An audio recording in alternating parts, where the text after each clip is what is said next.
Allahumma salli wa sallim ala Sayyidina Muhammad. Assalamualaikum warahmatullahi wabarakatuh. Alhamdulillahi rabbil alamin. Wassalatu wassalamu ala asyrafil anbiya'i wal mursalin wa ala alihi wa sahbihi ajmain, amma ba'du. Allahumma sholli ala Sayyidina Muhammad wa ala alihi wa sahbihi wassalim. Sahabat rahasia qalbu rahimakumullah. Bangsa Yahudi adalah bangsa yang sering disebut juga Bani Israel. Mereka adalah bangsa yang sering kali ingkar janji, merasa mereka mempunyai derajatnya yang paling tinggi dibandingkan dengan bangsa lainnya. Perilaku mereka yang sering menghina bangsa lain bahkan sudah dicatatkan dalam kitab suci Al-Quran. Telah banyak penjelasan di dalam Al-Quran sebagai pelajaran dan peringatan bagi Rasulullah Sallallahu Alaihi Wasallam dan juga para sahabat serta umat Islam sampai akhir zaman. Setidaknya terdapat 3 janji Allah Subhanahu wa Ta'ala terhadap kaum Yahudi. Lalu apa 3 janji Allah kepada kaum Yahudi itu? Janji Allah Subhanahu wa Ta'ala yang pertama kepada bangsa Yahudi. Bangsa Yahudi yang suka berperilaku sombong dan suka menghina bangsa lain bukanlah sebuah kebetulan. Sebagaimana firman Allah dalam Al-Quran, dan telah kami tetapkan terhadap Bani Israel dalam kitab itu. Sesungguhnya kamu Bani Israel akan membuat kerusakan di muka bumi ini 2 kali, dan kamu pasti akan menyombongkan diri dengan kesombongan yang besar. Maka apabila datang saat hukuman kejahatan pertama dari kejahatan itu, kami datangkan kepadamu hamba-hamba kami yang mempunyai kekuatan besar. Lalu mereka mencarimu keluar masuk kampung ke seluruh negeri. Dan itulah ketetapan yang pasti terlaksana. Quran Surat Al-Isra ayat 4-5. Ayat tersebut turun di kota Mekah jauh sebelum umat muslim mempunyai kekuatan di Madinah. Dalam catatan sejarah, bangsa Yahudi memang telah berkali-kali mengalami kehancuran sebelum datangnya Islam. Bangsa Yahudi pernah hampir punah dengan kekuatan Babilonia dan juga Roma. Hal ini juga terjadi sebelum Islam datang. Memang benar, bangsa Yahudi melakukan kerusakan atau kejahatan yang pertama setelah ayat itu turun. Kemudian Allah mendatangkan hamba-hambanya untuk menghancurkan mereka, dan hal ini juga sebagaimana yang dijelaskan di dalam Al-Quran. Dialah yang mengeluarkan orang-orang kafir dari ahli kitab dari kampung-kampung mereka pada saat pengusiran kali pertama. Kamu tiada menyangka bahwa mereka akan keluar, dan mereka pun yakin bahwa benteng-benteng mereka akan dapat mempertahankan mereka dari siksa Allah. Maka Allah mendatangkan hukuman kepada mereka dari arah yang tidak mereka sangka-sangka. Dan Allah mencampakkan ketakutan ke dalam hati mereka. Mereka memusnahkan rumah-rumah mereka dengan tangan sendiri dan tangan-tangan orang yang beriman. Maka ambillah kejadian itu menjadi pelajaran, hei orang-orang yang mempunyai pandangan. Quran Surat Al-Hasyr ayat 2. Janji Allah yang kedua kepada kaum Yahudi. Tidak bisa dipungkiri, ternyata benar saja kesombongan dan kerusakan yang lebih besar lagi kembali diulangi bangsa Yahudi sekarang ini. Hal ini sesuai dengan firman Allah dalam Al-Quran. Kemudian kami berikan giliran kepadamu untuk mengalahkan mereka kembali. Dan kami membantumu dengan harta kekayaan dan anak-anak keturunan. Dan kami jadikan kamu kelompok yang lebih besar. Quran Surat Al-Isra ayat 6. Dalam ayat tersebut mengisyaratkan jika Allah Subhanahu wa Ta'ala akan memberikan kesempatan kepada bangsa Yahudi untuk mengalahkan orang-orang yang pernah mengusirnya dan mengejar bangsa Yahudi keluar dari negerinya.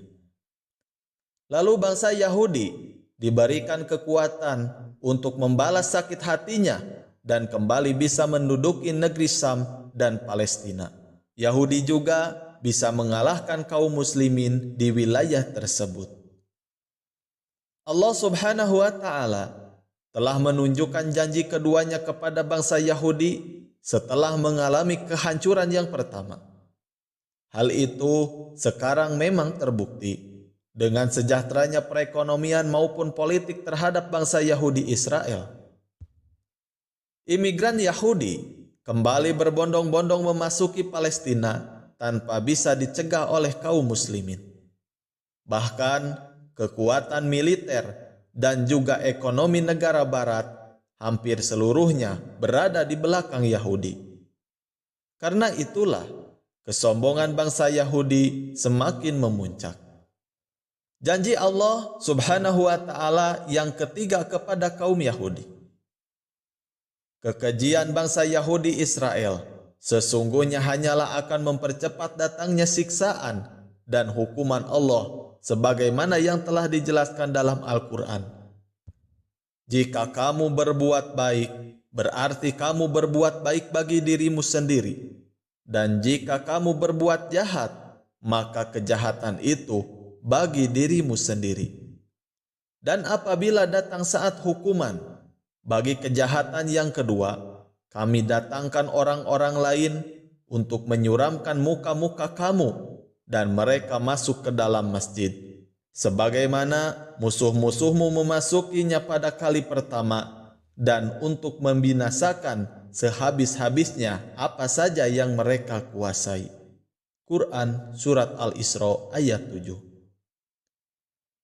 Dari ayat tersebut, Allah Subhanahu wa Ta'ala sudah memastikan akan melenyapkan bangsa Yahudi dari muka bumi ini. Maha suci Allah telah mengabarkan kepada kaum muslimin bahwa akan kembali memasuki Masjidil Aqsa sebagaimana yang terjadi di masa pemerintahan Umar bin Khattab yang telah menaklukkan bumi Palestina. Dalam kitab Taurat disebutkan bahwa Allah telah memutuskan bahwa Bani Israel akan memasuki bumi yang diberkati, yaitu Palestina. Bahkan di sana mereka akan mendirikan pemerintahan, tetapi kemudian mereka membuat kerusakan besar sehingga menyebabkan Allah murka dan menghukum mereka dengan cara mengirim hamba-hambanya yang tangguh.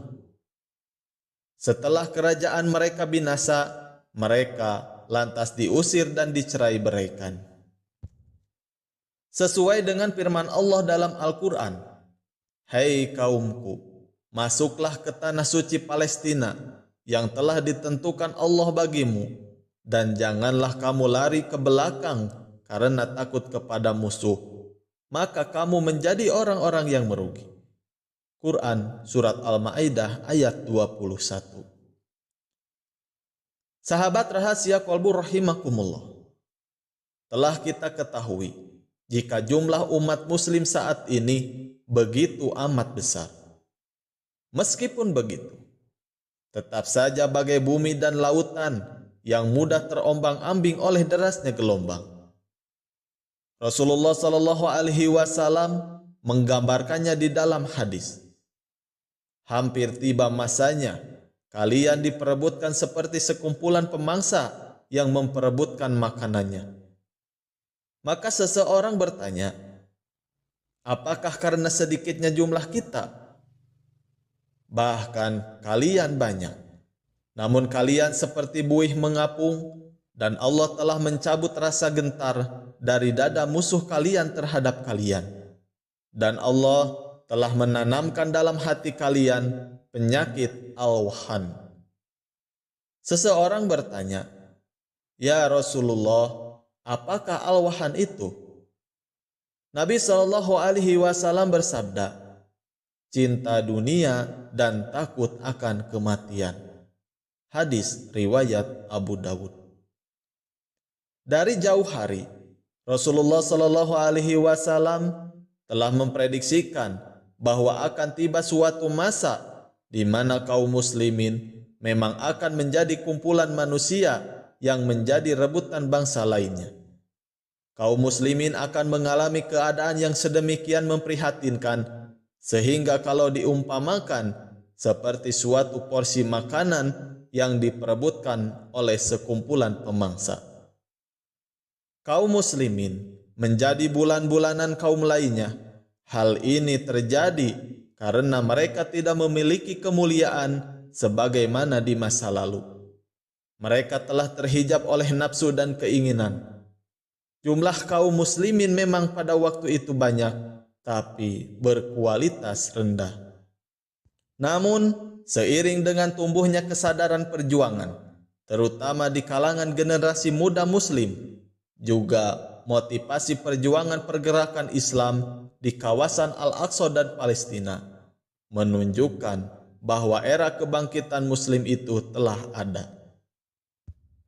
Tidak akan terjadi kiamat sehingga kaum muslimin memerangi bangsa Yahudi, sampai-sampai orang Yahudi berlindung di balik batu dan pohon. Lalu batu dan pohon tadi akan berbicara, "Wahai orang Islam, hai hamba Allah, di belakangku ada orang-orang Yahudi, kemarilah, bunuhlah dia, kecuali pohon Gorqod, sebab ia itu sungguh pohonnya Yahudi." Hadis riwayat Ahmad. Kebangkitan dan kekuatan itu terjadi manakala kaum muslimin kembali bersatu padu, kokoh dan kuat, bagai tali tak terputuskan. Itulah persatuan dan kesatuan kaum muslimin yang terpimpin di bawah seorang khalifah bagi kaum muslimin. Wallahu a'lam bishawab. Semoga pembahasan tadi bermanfaat bagi kita semua. Amin ya Allah ya Rabbal alamin. Wabillahi taufiq wal hidayah. Wassalamualaikum warahmatullahi wabarakatuh.